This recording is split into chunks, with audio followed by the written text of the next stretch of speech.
Herkese merhaba, ben Doktor Joe Dispenza. Sizinle ilk önce online kursumuz hakkında konuşmak istedim. Bu kurs, size geçmişin anıları yerine, geleceğin vizyonuyla nasıl tanımlanabileceğinizi öğretmek için tasarlanmıştır. Beyniniz, hayatınızda bildiğiniz her şeyi yansıtacak şekilde düzenlenmiştir. Beyniniz dış ortamınızın bir yansımasıdır. Bugüne kadar öğrendiğiniz ve deneyimlediğiniz her şeyin bir ürünüdür. Hisler ve duygular, geçmiş deneyimlerin nihai ürünüdür. Ve her gün aynı şekilde hissediyorsanız, bu iki anlama gelir. Birincisi, hayatınızda yeni bir şeyler olmuyor ve eğer bu duygular belirli düşünceleri yönlendiriyorsa, bu düşünceler de o zaman aynı duyguları yaratıyordur. Bundan dolayı da duygusal durumunuza eşit düşünmeniz, geçmişte düşündüğünüz anlamına gelir. Ve eğer düşüncelerinizin kaderinizle bir ilgisi olduğuna inanıyorsanız, düşünceleriniz tanıdık duygulara eşit olduğu sürece aynı geçmiş deneyimleri sürekli tekrarlarsınız. Son 3 yılda yaptığımız araştırmaların kesin sonuçlarına göre, öğrencilerimiz gerekli çabayı sarf ettiklerinde ve bunu net bir niyetle birleştirdiklerinde, o niyet kuantum alanında var olan ve seçebildikleri bir vizyon, bir potansiyel haline geliyor ve kendinize sağlıklı olmak nasıl olurdu, zengin olmak nasıl olurdu, aşık veya özgür olmak nasıl olurdu gibi sorular soruyorsanız, o yaratıcı sorular sorulduğu anda, beyninizdeki frontal lob çalışmaya başlar. Bu insanoğlunun en parlak başarısıdır. Beyninizin bu kısmı çalışmaya başladığında, senfoni orkestrası şefi gibidir. Beyninizin bütün yüzeylerine bakar ve öğrendiğiniz şeylere, yaşadığınız deneyimlere bağlı farklı nöron ağlarını rastgele seçmeye başlar. Ve onları bir ideal, bir vizyon veya bir iç temsil yaratmak için sorunsuz bir şekilde birleştirmeye başlar. Bu sizi bekleyen potansiyel bir deneyimdir. Ama artık sadece zihni dahil etmek yeterli değildir. Düşünceler beyninizin dilidir ve duygular bedeninizin dilidir. Nasıl düşündüğünüz ve nasıl hissettiğiniz bir varlık durumu yaratır. Bu gelecekteki realiteyi gerçekleşmeden önce duygusal bir şekilde kucaklayabilirseniz, net niyetinizle o yükselmiş bir duyguya bağlı özgürlüğü, sevinci, ilhamı, hissettiğiniz hakiki sevgiyi veya minnettarlığı birleştirdiğinizde, bunu yaptığınız anda bedeniniz bilinçaltı zihniniz olarak şu anda gelecekteki realitede yaşadığına inanır. Şimdi yeni bir varlık haline, yeni bir kişiliğe geçiyorsunuz. Ve bu yeni kişiliğiniz yeni bir kişisel gerçeklik yaratır. Bu nedenle bu online kurs, geleceğin vizyonuyla tanımlanabilmeniz için gerekli araçları sunmak için tasarlanmıştır. Yaptığımız araştırmaya göre, insanlara iç durumlarını daha uyumlu bir beyin ve sevinç, minnettarlık ve ilham gibi yükseltilmiş duygular yaratabilmeleri için nasıl düzenleyeceklerini öğrettiğimizde, beyinle birlikte kalp de uyumlu olmaya başlıyordu. Ve beyin uyumlu olduğunda, kalp de uyumlu oluyor, kalp uyumlu olduğunda, beyin de uyumlu oluyor. Peki neden gündelik olarak bu durumlarda yaşamıyoruz? Genel sebebi, uyanık bilinç durumunda yaşadığımız zamanın çoğunu, %70'ini stres hormonlarıyla yaşıyoruz. Ve stres içinde yaşamak, hayatta kalma modunda yaşamaktır. Ve hayatta kalma modunda yaşadığınızda, hayatta kalma kimyasalları bir materyalist olarak işlev görmenize sebep olur. Realitenizi duyularınızla tanımlamanıza neden olur. Nesnelere, şeylere ve insanlara dikkat edersiniz. Dış dünyanızın iç dünyanızdan daha gerçek olduğuna inanmaya başlarsınız. Ve bunun yan etkisi, zamanla olasılıktan ayrı hissetmenize neden olmaya başlar. Neden? Çünkü bir avcı veya hayatınızdaki bir tehlike tarafından tehdit edildiğinizde artık içe dönme zamanı değil, bilinmeyene güvenme zamanı değil, kalbinizi açma zamanı değil, sevgi hissetme zamanı değil, iletişim kurma zamanı değil, yaratma zamanı değil ve öğrenme zamanı değil, hayatta kalma zamanıdır. O zaman onları yaratmak için ve daha büyük bir şeyin olması için tüm hayatınız boyunca istediğinizi elde edebilmenizi sağlayan bir şeyi kenara koymanız gerekir. Ve size nasıl içe dönebileceğinizi öğreteceğiz. Kalbinizde daha fazla tutarlılık, beyninizde daha fazla tutarlılık yaratmak için beyin dalgalarında nasıl değişiklikler yaratabileceğinizi öğreteceğiz. Meditasyonun ne olduğunu anlamayı ve onu derinleştirmeyi öğreteceğiz. Böylece belirli meditasyonları uygulamaya başlayabilir ve bunun hayatınızdaki etkilerini görmeye başlayabilirsiniz. Bu sağlık durumunu değiştirmek olabilir, yeni bir iş veya fırsat yaratmak olabilir, sizi tekrar tekrar travmatize eden bir geçmiş deneyim olabilir. Ama en önemlisi ne zaman yaratıcı durumda olduğunuzu ve ne zaman olmadığınızı anlamanızı istiyoruz. Ve her gün biraz zaman ayırır ve bu prensipleri uygularsanız sadece online kursta öğretilenlerle yetinmeyin. Onlara uygulamaları ve meditasyonları da ekleyin ve inançlarınızı ve hayatınızdaki kendiniz hakkınızdaki algılarınızı da değiştirin. İnanç, tekrar tekrar düşünmeye devam ettiğiniz bir düşünceden başka nedir ki? Ve tüm inançlar geçmiş deneyimlere dayanır. Bir inancı veya hayatınızda kendiniz hakkında bir algıyı değiştirmek istiyorsanız, öyle kesin bir niyetle bir karar vermelisiniz ki, o kararın büyüklüğündeki enerji seviyesi, beyninizin içine işlemiş o programdan ve bedeninizin duygusal koşullandırılmalarından daha yüksek seviyede olmalı. Ve o zaman bedeniniz gerçek anlamıyla yeni bir zihne cevap vermek zorunda kalır. Ve o seçim asla unutamayacağınız bir deneyim haline geldiğinde, geçmişiniz biyolojik olarak o anda artık içinizde var olmayı bırakır. Ve dünyanın dört bir yanındaki insanlar, 30, 40 hatta 50 yıl önceki gibi geçmiş deneyimlere dayanan inançlarını ve algılarını değiştiriyorlar. Ve yan etkisi yeni hayatların yaratılmasıdır.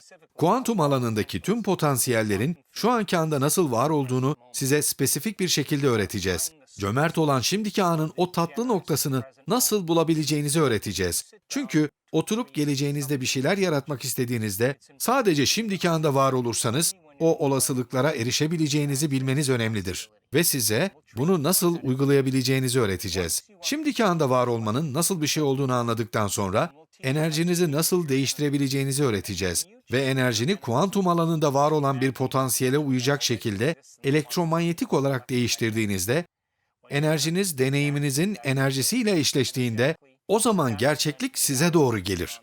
O zaman yeni bir deneyim sizi bulmaya başlar.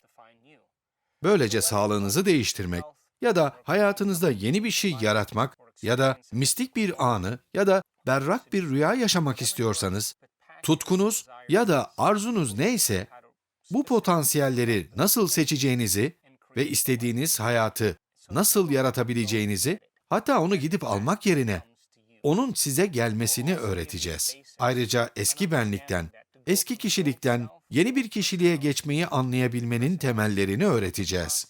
Ve bu sayede size eski benliğinizin bilincine varıp yeni benliğinizi yaratmanın sürecini ve meditasyonda bunu nasıl yapabileceğinizi öğreteceğiz. Ayrıca otonom sinir sistemini nasıl programlayabileceğinizi öğreteceğiz. Böylece biyolojinizi yeniden düzenlemeye başlayan yeni bir kimyasal eczane yapmaya başlayacaksınız. Ve vücudunuzdaki sinir sisteminiz dünyanın en büyük eczacısı haline gelecek. Ve size bu belirli değişiklikleri nasıl yapacağınızı öğreteceğiz. Bunu bir düşünün.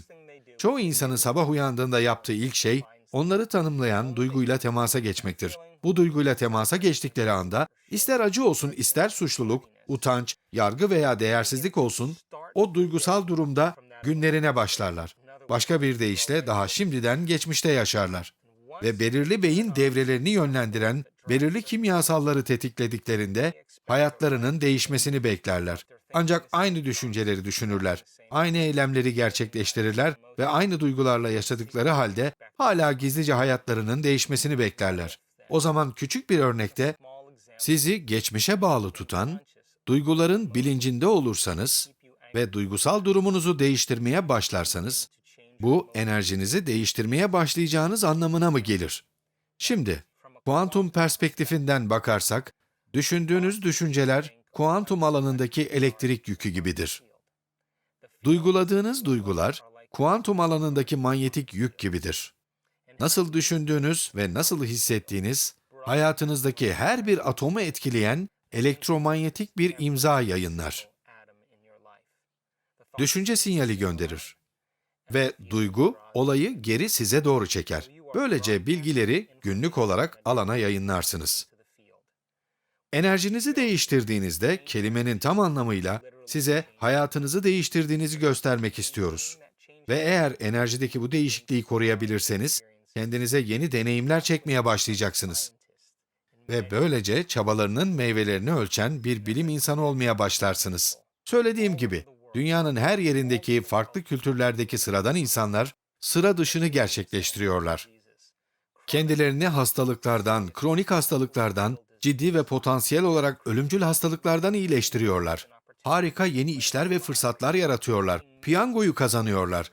Gerçekte kim olduğunuzun gizemini ortaya çıkarmaya başlayan mistik deneyimler yaşıyorlar. Sanırım bize söylenen en büyük yalan, lineer bir hayat yaşayan, lineer varlıklar olduğumuzdur. Ama gerçekte boyutsal bir hayat yaşayan, boyutsal varlıklarız ve böylece bilgi benliğimizin gizemini ortaya çıkarmak, daha derinlere bakmaya başlamak ve kim olduğumuzu anlamaksa ve eğer bilgi güçse, kendiniz hakkında bilgi edinmek kendinizi güçlendirmektir.